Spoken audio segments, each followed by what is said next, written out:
नमस्कार मंडळी. सध्या पवित्र आषाढ महिना सुरू आहे आणि येत्या 12 ऑगस्टला आषाढ महिन्याची समाप्ती देखील होणार आहे. त्यामुळे 12 ऑगस्टपूर्वी आपल्याला एक अतिशय महत्त्वाचे कामं करून घ्यायचे आहेत. आषाढ महिना हा धार्मिक दृष्टिकोनातून अत्यंत पवित्र आणि महत्त्वाचा मानला जातो. या महिन्यात भगवान श्रीहरी विष्णूंची पूजा, भगवान शंकराची उपासना, आषाढी एकादशी, गुरुपौर्णिमा, गुप्त नवरात्री यांसारखे अनेक पवित्र सण आणि व्रतवैकल्ये साजरी केली जातात. या पवित्र महिन्यात आपल्या कुलदेवीची सेवा आणि कुलदेवीची ओटी भरणे हे देखील अत्यंत शुभ मानले जाते. अशी श्रद्धा आहे की भक्तिभावाने कुलदेवीची पूजा केल्याने घरातील नकारात्मक शक्ती दूर होतात, कुटुंबावर येणारी संकटे कमी होतात आणि घरात सुख, शांती, समृद्धी व भरभराट नांदते. म्हणूनच आषाढ महिना संपण्यापूर्वी आपल्या घरच्या घरीच श्रद्धा आणि भक्तिभावाने कुलदेवीची ओटी अवश्य भरा. यामुळे कुलदेवीची कृपा कायम राहते आणि संपूर्ण कुटुंबावर तिचे आशीर्वाद राहतात. तसेच आज मी तुम्हाला सांगणार आहे की कुलदेवीची ओटी भरताना कोणती एक महत्त्वाची वस्तू ओटीमध्ये असायलाच हवी आणि आषाढ महिना संपण्यापूर्वी आणखी कोणते महत्त्वाची धार्मिक कामे करावीत याबद्दलची संपूर्ण माहिती मी तुम्हाला या व्हिडिओमध्ये देणार आहे. त्यामुळे व्हिडिओ कुठेही स्किप न करता शेवटपर्यंत नक्की पहा आणि आपल्या चॅनलवरती नवीन असाल तर चॅनलला सबस्क्राईब करायला विसरू नका. मंडळी, आषाढ महिना हा श्रावण महिन्या इतकाच पवित्र आणि पुण्यदायी मानला जातो.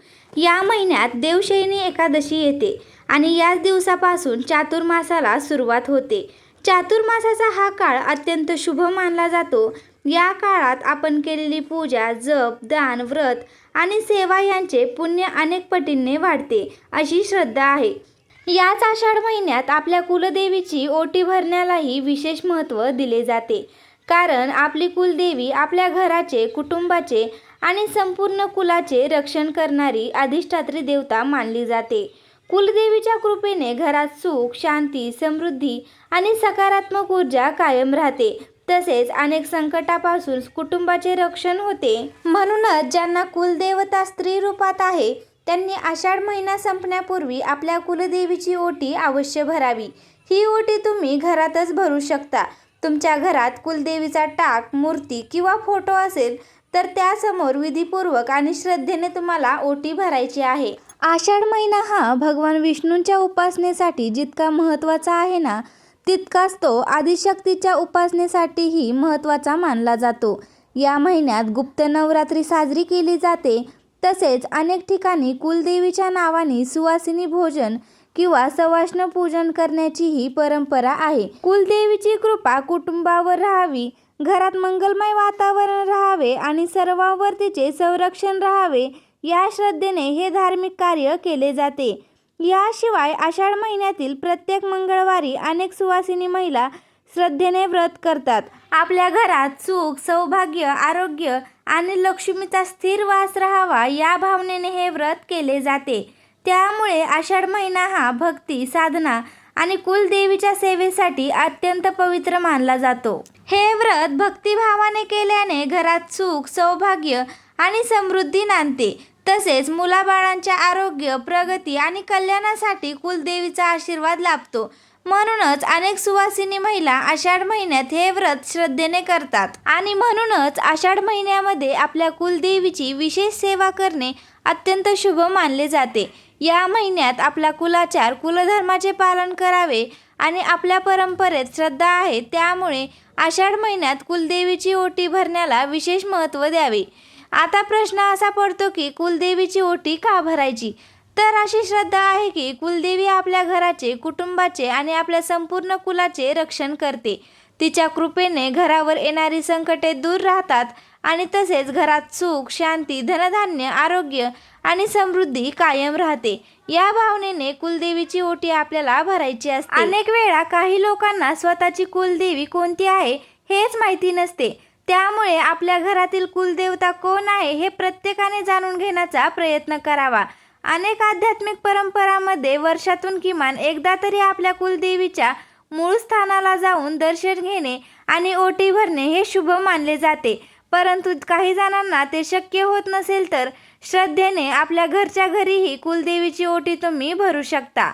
आषाढ महिन्यातील कोणत्याही मंगळवारी किंवा शुक्रवारी कुलदेवीची ओटी भरणे खूप शुभ मानले जाते आणि जर त्या दिवशी काही कारणास्तव जसे की सुतक, मासिक पाळी किंवा इतर काही अडचण असेल तर आषाढ महिना संपण्यापूर्वी म्हणजेच 12 ऑगस्ट पूर्वी तुम्ही कोणत्याही शुभ दिवशी ही ओटी भरू शकता. मात्र शक्यतो आषाढ अमावस्येच्या दिवशी म्हणजे 12 ऑगस्टला ओटी न भरता त्यापूर्वीच तुम्हाला ओटी भरायची आहे. आता पारंपरिक पद्धतीने घरच्या घरी कुलदेवीची ओटी कशी भरायची आणि त्यासाठी कोणकोणत्या वस्तू लागतात याची माहिती जाणून घेऊया. सर्वप्रथम आपल्या देवघरात कुलदेवीचा टाक, मूर्ती किंवा फोटो असावा. टाक नसेल तर फोटो समोरही तुम्ही ओटी भरू शकता आणि शक्य असल्यास आपल्या कुलदेवीच्या मूळ मंदिरात जाऊन ओटी भरली तर ते अधिक शुभ मानले जाते. ही ओटी आपल्या घरातील सुवासिनी स्त्री भरू शकते, तसेच घरातील कुमारिकाही भरू शकते किंवा घरामध्ये एखादी विधवा स्त्री असेल तरी तिनेही श्रद्धेने कुलदेवीची ओटी भरली तरी देखील चालते.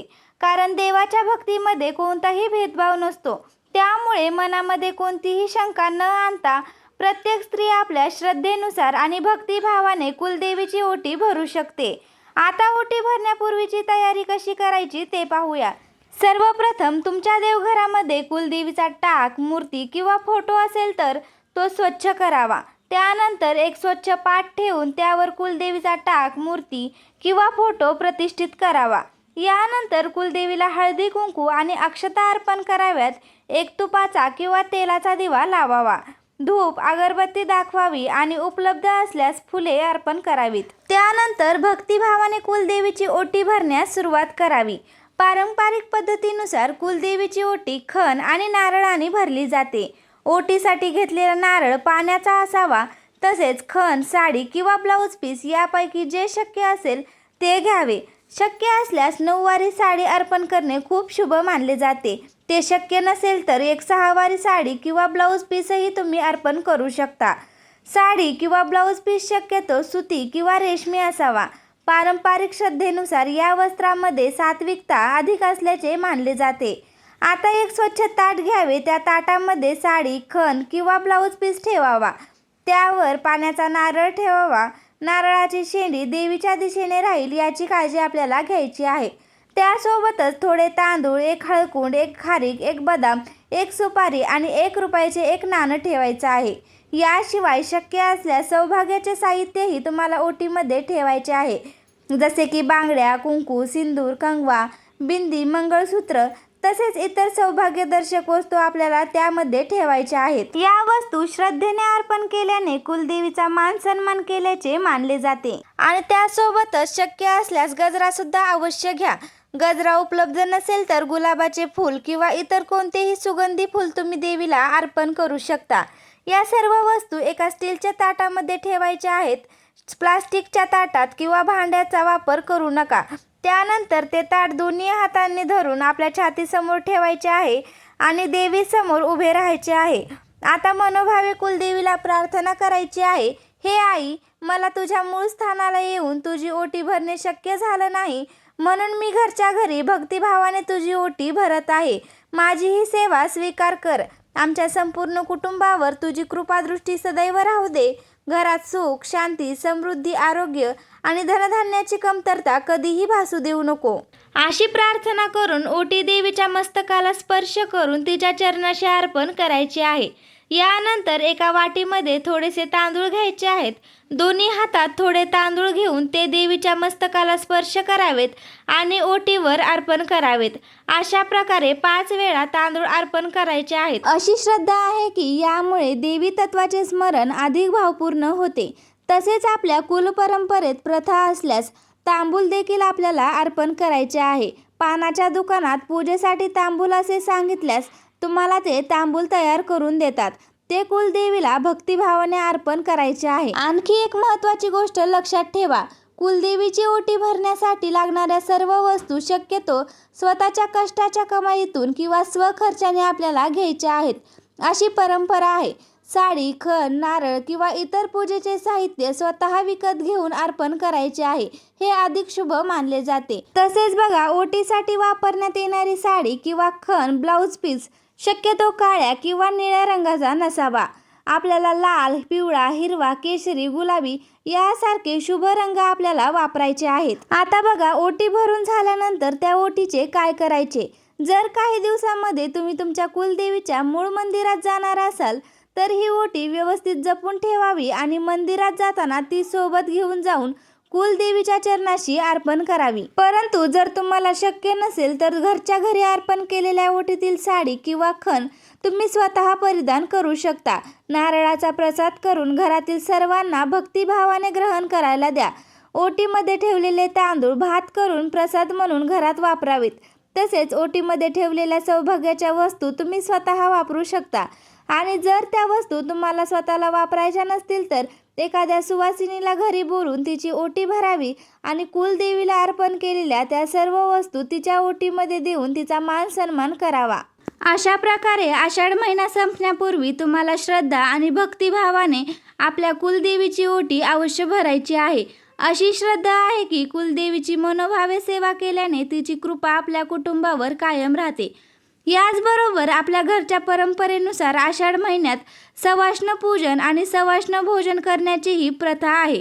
शक्य असल्यास सवाष्णींना घरी बोलवून त्यांना प्रेमाने भोजन द्यावे. ते शक्य नसेल तर खीर किंवा गोड पदार्थाचा नैवेद्य देऊन त्यांचा हळदी कुंकू करून सन्मान करावा. तसेच अनेक ठिकाणी आषाढ महिन्यात आषाढ तळणे ही देखील प्रथा पाळली जाते.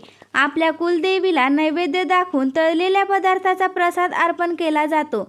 जर तुमच्या घरात ही परंपरा असेल तर अजूनही तुम्ही आषाढ तळला नसेल तर आषाढ महिना संपण्यापूर्वी ते अवश्य करा. याशिवाय आषाढ महिन्यात विवाहित मुलींना माहेरी बोलावून त्यांचा मान सन्मान करण्याचीही सुंदर परंपरा आहे. त्यांच्यासाठी आवडीचे तळलेले पदार्थ बनवले जातात. प्रेमाने आदरातिथ्य केलं जातं. जर अजून तुम्ही तुमच्या मुलीला माहेरी बोलवले नसेल तर आषाढ महिना संपण्यापूर्वी हा सन्मान अवश्य करा. आषाढ महिन्यात दानधर्मालाही विशेष महत्त्व दिले जाते. आपल्या यथाशक्तीनुसार अन्नदान, वस्त्रदान किंवा इतर कोणतेही दान तुम्ही गरजू व्यक्तींना करा. अशी श्रद्धा आहे की या पवित्र काळात केलेले दान आणि साधना विशेष पुण्यदायी ठरते. तर मंडळी, आषाढ महिना संपण्यापूर्वी ही काही महत्त्वाची धार्मिक कार्य आपल्या श्रद्धेनुसार अवश्य पूर्ण करा. व्हिडिओ आवडला असेल तर एक लाईक करा. आमच्या चॅनलवरती नवीन असाल तर चॅनलला सबस्क्राईब करा आणि बेल आयकॉन दाबायला विसरू नका. तसेच हा व्हिडिओ आपल्या मित्रपरिवारासोबत जास्तीत जास्त शेअर करा. पुन्हा भेटू अशाच एका नवीन आणि माहितीपूर्ण व्हिडिओमध्ये. तोपर्यंत श्री स्वामी समर्थ.